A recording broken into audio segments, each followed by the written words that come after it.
What's up, friends? Amber Carnes here.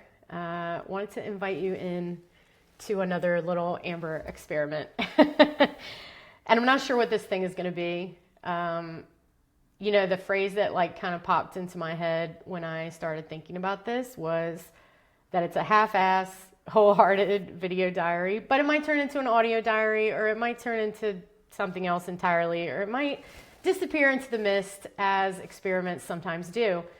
If you've been in my orbit for a while, you might have heard me talk about this framework that I have that really guides a lot of the things that I've done in my life or career, projects, art projects, community projects, events, whatever, is that I do an experiment, and then I learn something from that experiment, and then I iterate and make that better, and that's the next experiment. And so on, the cycle goes over and over again. So this is one of those. I'm going to tell you what I'm doing, why, and then I want to share something from Lord of the Rings, which unexpectedly gave me a little bit of hope last weekend. Okay, so number one, what is this? I want to share more with y'all. And y'all, this is posted in YouTube and places like that in the public internet. So if you're running across this, hi, I'm Amber. I lead adventure travel retreats for daring women to help us see ourselves in new ways and accept our bodies. And I also help solo business owners with marketing, especially marketing off social media. So if you've never seen me before, hi. Most of the people watching this are already in my orbit, and I'm really making it for y'all. My newsletter list, my online friends who have been following me for all this time, and I appreciate you rocking with me for so long. I want to share more with y'all. There was a day way back in the day. I'm really, really old in internet years. I've been online since I was about 12 years old, which was before there really was an internet like we think about it today. I was on this thing called Telnet. We used to use IRC chat. This is even before the AOL CDs came around, right? I've had a blog since I was 16 years old, and before blog was a word. I remember being, a few years into having my own website, which was coded from scratch, and thinking it was so dorky that they made up a word for it, blog. It's not even a word, web blog. None of us were calling it that anyway. Okay, so I'm real old in internet years, and I've been finding myself lately kind of nostalgic for the good old days of the internet, when it was a little bit more about conversation, a little bit more experimental and raw and unfiltered, and less about making content that will convert your customers into, or making content that the algorithm likes so they'll keep watching, or all that kind of stuff. And I want a space where I can kind of talk with you guys, have a conversation, hopefully have some of those fun threaded discussions and comment threads, like the old days of the message boards. I also just want a space where I can kind of work out and experiment with some ideas. Sometimes I find myself hesitating to share things in my newsletter because I don't sort of have the idea fully worked out into this bite-sized, teachable, tight little lesson with a bow on top, which is kind of how I think the algorithm and the prevalence of social media and the shift into content creation has trained our brains, right? That the internet isn't for sharing these experiments and incomplete ideas. It's more you need to create content, and the hook needs to be 3 seconds in, and it needs to be tight. And by the way, have your microphone and your lighting and your, hair and makeup done, right? I think there's sort of a lot of these expectations that have filtered into my subconscious, and some of that's gendered, right? Most men don't think about if they need to do their hair or put on makeup before they create a video, but I do. And I've had this conversation with other women entrepreneurs that are in my orbit, that oftentimes we censor ourselves, or we don't put as much stuff out that we'd like to because we're not camera ready. And this is what I look like 95% of the time. I'm not wearing makeup, my hair is not done, and it's either this, comfy clothes, or I got my hair in a pineapple on top of my head about to go to the gym. So, I'm a little bit trying to inoculate myself against the perfectionist tendencies that I have, both around creating some kind of finished, professional, teachable, snappy content, and also things around appearance, or framing the shot and testing and blah, blah. It's too much, okay? So this is what to expect. Manage your expectations. Production values, you see them. There's not going to be intro music. This isn't edited. It's probably going to be long. Look, I'm already 5 minutes in and I haven't even talked about anything yet, hardly. So people who are bored and don't want to listen to me, this is not for them. And if you're one of those people that loves to hear me run my mouth and give some Amber commentary and some thoughts that I'd like your thoughts on, you'll probably like these videos. And shout out to my friend Seth Werkheiser. I've been following Seth online for more than 20 years now. I came across him back in the day when I was booking a lot of like punk and hardcore shows. He had a cool blog called Buzz Grinder, and he's a music industry person and has always been doing cool projects online. His latest thing that I ran across is called Social Media Escape Club, and I'm really enjoying being part of that membership. And being part of a community of creatives who are also like quitting social media, and finding ways to communicate with their people, with you guys, in a more kind of direct and experimental way. And Seth wrote something last week about like your newsletter as art, or thinking of it as like an art or a creative project. And I was like, this has been rattling around in my head for a while. So now I'm recording it so I can't talk myself out of it. Thanks, Seth, for the nudge. Y'all should check out his stuff. I'll put a link below. Okay. What else do I want to say today? Let's talk about Lord of the Rings. For those of you that don't know, I'm a little bit of a Tolkien geek. I've been into the books and then the movies since I was a teenager. I read the books for the first time when I was like 13 or 14, and I just fell in love with them. I used to read the trilogy every fall. It was kind of like a little tradition I had with myself, even through like my late 30s. And, you know, I should pick that back up. But anyways, I once, you know, planned a retreat at a place that looked like the Shire, and it was the Lord of the Rings themed yoga retreat. Unfortunately, it didn't make. I've dressed up as Lord of the Rings characters for Halloween. Okay, I'm a little bit of a nerd of the rings. But don't challenge me to any trivia. I don't know about all that. But I love the books. I love the characters. I love the story. I love how it's about friendship and love, and how the smallest actions that we take can have really big and unforeseen consequences that can't really be part of a plan or a strategy, if you know what I mean. And I found myself, when I rewatched the first movie this weekend, thinking about Lord of the Rings and sort of the themes from that. And so I just wanted to share some of those thoughts. Again, this is not me trying to like teach anything. I just like really want to share what was on my mind, and, you know, maybe there's something in there for you. Maybe you have some ideas you want to give back to me. So talk to me. Okay. All right, so spoiler alert, a million of them. I'm going to say plot points that happen in the stories. So if you haven't seen or read Lord of the Rings, there are spoilers in here. So quick synopsis, you know, there's a long story that leads up to the fact that like the most unlikely people in the world, hobbits, who are like 3 feet tall, unserious, famous for gardening, eating, and smoking weed. Not probably the people you would pick if you were like, we need to destroy the enemy's secret weapon. Which of these warriors are we going to get, right? They didn't pick the elf warriors or the, you know, the men's army, or, you know, the wizards to do this. The hobbits needed to go destroy this ring that belongs to the Dark Lord.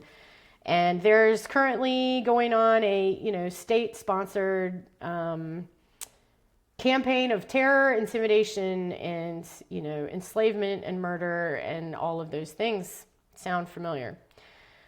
I think the main reason that I ended up seeing the Lord of the Rings movie this weekend was because I spent a little bit too much time online looking at the news, and I was very deeply moved and angered and upset and everything else by the murder of Alex Preddy, who was murdered by ICE agents in Minneapolis. Alex is one of us, you know. He's a cyclist, he's a hiker, like he could have been any of my friends, and like, not that that's like a reason to be more upset or whatever, but you know what I mean? It's like, I was really moved. I felt the sort of like despair and, all that stuff kind of creeping in. And as I'm, doom scrolling through Reddit, looking at the news, I came across a post that was like, Lord of the Rings movies are back in theaters for the first time in 25 years. And I was like, that's what I need, escape. What more of a like living at the dying of the empire thing than to like take myself to the movies because I'm sick over state-sponsored terror. But whatever, here we are. So I went to the theater and saw Fellowship of the Ring. And when these movies came out 25 years ago, I was like fully geeked out on it. I had like the screensaver on my computer. I would like stalk the Lord of the Rings wiki to see like what was going on with the film. And so it was really nice to kind of like be back in the theater and see it again. And it was really a treat for me to feel a little bit of nostalgia, towards like that time in my life. And I mean, think about where you were in 2001. And also just to kind of like reconnect with the story. So here's what I wanted to share from the story, because it kind of like gave me a little bit of hope in an unexpected way. And I've like talked to a few of my friends in Minneapolis about this since I watched the movie, and it seemed to amuse them. So I want to share it here too, because I'd love to get y'all's thoughts. Okay, so the core, I think, theme in Lord of the Rings is about the fact that like love and friendship and community wins over evil. And also, I think another big theme is about the small, seemingly insignificant actions that we take that you cannot ever predict how they're going to affect like the end, or the whole story in general, right? And I think about the fact that like, when we think about the evil people in charge, whether we're talking about Lord of the Rings or like things that's going on with our own government right now, I think for a lot of us, it's really hard to imagine, like, why would people even want this? You know what I mean? We don't have the imagination, for like that type of, evil or power hoarding or entitlement or selfishness or any of the things that are going on. But I think one thing that I read before, I can't remember who wrote about this. This was a long time ago. And I remember reading something about how the enemy in the Lord of the Rings, like the reason that he ultimately gets defeated is because he doesn't have the imagination for like the flip side, right? Like he can't imagine that we would love our neighbors so much that we would risk our lives or be incredibly inconvenienced or resist even what's going on in order to like protect and take care of one another, right? Like when Frodo like kind of signs up to take the ring and destroy it in, Mount Doom, he's basically saying like, I don't know if I'm going to come back from this, and I think that sort of like love is so foreign from the people that are trying to like destroy everything that they miss what's right under their nose. And like that happened in The Lord of the Rings. And Frodo, he's definitely a hero of the story because he's the one that ultimately, takes it to the end. But I want to talk about a different character today, which is Pippin, the Hobbit. And if you've seen the movies or read the book, Pippin is like the most unserious clown of all the hobbits who are already like a very laid back people, right? And throughout the whole story, and not just the first chapter, but all 3 books, like Pippin is constantly getting himself into mischief and kind of falling ass backwards into things that end up having a huge effect on the bigger story and the bigger plot, right? Like, for example, when they're in the mines of Moria, he drops something down a hole. So like in the movie, he knocks a skeleton into the well, but like in a book, he drops a stone down a deep hole. And that tiny little, curious action that he took, ended up, waking up all the orcs and the goblins that are in the mines of Moria, and then they get chased out of there, and Gandalf dies, but not really. Like all this bad, terrible stuff happens that ends up in the Fellowship breaking, right? There's like 9 of them together, and then they end up splitting off. all this different stuff that happens basically as a result of that one tiny little action. And just when you're thinking like, this is all Pippin's fault, like he's made the biggest mistake, he's caused all this trouble, he steps in and does another thing that has a big effect, which is he creates a diversion so that Frodo and Sam can get away and they can actually take the ring and continue on the mission. And because he does that, he ends up getting kidnapped by the orcs, but then the Rohirrim takes out the orcs, and then they go, Pippin and Merry, the two hobbits, go into this forest to escape the battle and end up stumbling across like the most unlikely, being of all, which is this tree herder, this Ent named Treebeard. Anyway, it's a long story. It's like 3 books, y'all. But the thing that happens is, because they wandered into this forest to get away from the battle, because of this, he dropped the rock into the hole, because he was on the trip, because he was nosy at the beginning and got, lumped into the whole group by Elrond when they're at the Council of the Elves, right? Like there's this chain reaction of stuff that we never could have seen, that at the end of this, through his curiosity and his cleverness and through listening and through building friendship and relationship with Treebeard, he convinces the Ents to go to war, which they were not going to do. And they go and they tear apart Saruman's stronghold and basically destroy the whole factory where the army is built and take out Sauron, the Dark Lord's, biggest ally and like the kind of number 2 guy. Like no one could have seen that coming. You know what I mean? Like at the beginning of the book, you're not like, Pippin's going to be part of the military strategy that really allows them to win. But this huge thing happened because he played the part that he had to play, which was kind of like the jester, the clown, the curious one, but who still had like such a big heart for his friends that he was like on this mission to begin with, rather than being like, nope, I'm going to stay home and smoke some weed and tend my garden, which is like what he easily could have done. And there's also the part later in the story where Pippin gets himself into trouble again through being curious. There's these seeing stones called Palantirs, which, like, if you've heard of Palantir, the company, that's where this name comes from, and it's very creepy to me. Because there are these things that are like between the enemy and his other, generals, basically. It's like a bowling ball that spies on you. Think of it, it's like there's a ring camera in there, and they're definitely send the footage back. And so he like looks into it, and Sauron sees him and assumes that he's the hobbit that has the ring. And so Gandalf is like, okay, well, now you got to go over here and be separated from everybody. So he sends him away, and Pippin ends up like joining the Tower Guard, and all this different stuff happens. He like actually is involved in battles, but he also creates a diversion because Sauron's eyes are now over here and not on Frodo, who has the actual ring right under his nose. So like even the mistakes that Pippin makes like end up creating these huge opportunities like for the mission to continue. And nobody else like could have planned that out. You know what I mean? Nobody could have said like, well, we got to like, think through like what's the best way to like use this. This is just how Pippin showed up. And this was like the sort of interesting thing that like, Gandalf says, even the wise cannot see all ends, right? Like you don't know the role you have to play or how things are going to play out in the big picture. So what does that have to do with anything?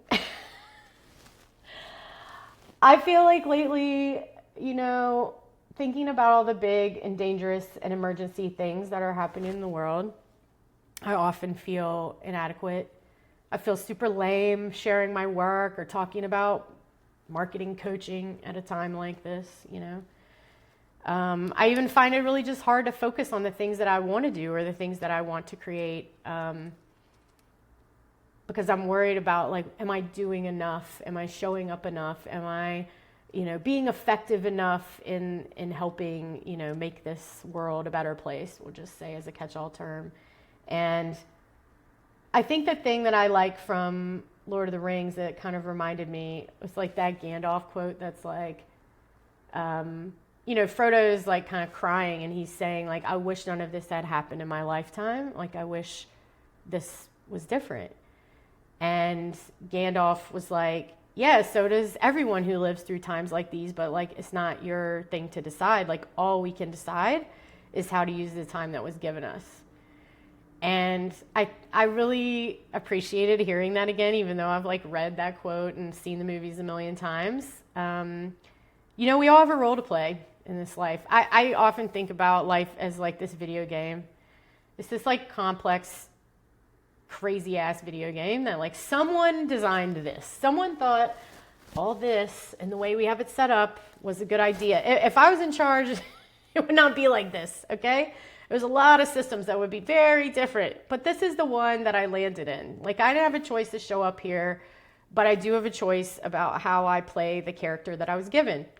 And maybe I didn't get the character that I wish I was given. You know, maybe I wish I had better little weapons and tools and my brain was different and my body was different and you know, all of those things. But this is who I have, okay? This is the character I have. This is the skin that it's in. And I do have some skills to bring to bear on projects and relationships. And I do have some little weapons that I can use. You know, like there's things that each of us has that we can bring to bear on like any situation.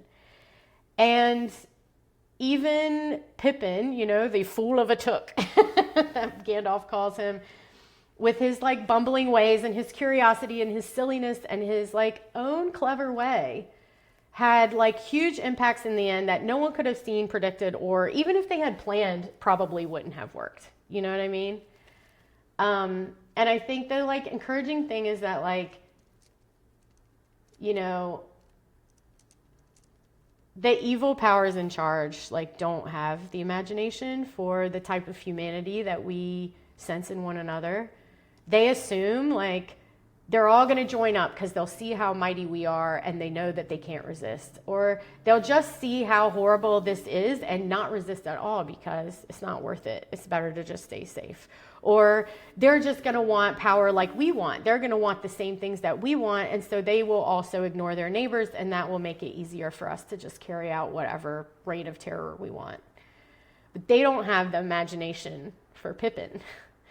They don't have the imagination for those weird, silly, clown, artisan people who are out. You know, they don't have the imagination for us, for like people who, through like the small acts of compassion and love, we can take care of our neighbors, take care of our families, you know, help people who need a voice, help people who need a hand with some physical labor. Like, none of the people who are like handing down these orders or who are enforcing these immigration raids are out helping their neighbors shovel their cars out of this snowstorm. They're not bringing groceries to their elderly neighbors who like can't get out. They're not keeping the eye out for people who might be trying to kidnap or abduct or hurt their immigrant neighbors. Like they would never think to do that. They can't see us coming. They actually don't even have the imagination for the types of things that are happening in Minneapolis right now. Like who would have thought that like, okay, in Chicago where they were trying to put pressure before, my friend Lauren would print a 3D whistle on her 3D printer and then start mass producing them and get these whistles out there and then publish the plans. And then the people in Minneapolis started doing it too. And now everywhere in all these cities where this enforcement is being stepped up, people are printing whistles and distribute. They didn't think of that. They couldn't have seen that coming. So they didn't figure out a strategy or a way to work around it. And anyway, I don't want this to get too long. It's already way too long, but it's like, that gave me a little bit of hope and heart to be like, even a little weirdo like Pippin can change the course of the whole ass war, you know what I mean, in Middle Earth. And like these small little acts of care and compassion that I see, you know, Mr. Rogers' famous quote, look for the helpers, like they really giving me heart and courage and reminding me to like show up in the ways that I can and show up in ways that feel connective and compassionate and that are about love and community and kindness. Because they can't see that coming, for real. Okay. So I don't have a tidy, you know, conclusion here. I just like really liked that idea. And I was curious what y'all think about it. I'm going to wrap this up now. And I hope to, you know, to share more often on here. And I'm looking forward to hearing from y'all. If you stuck around to the end, I'd love to know what you think. And I'd love to know some little, steps that you're taking to resource yourself, take care of your neighbors, build a stronger network. What are the little ways that you're resisting and showing up in the way that you can? All right. I'll catch y'all on the flip side.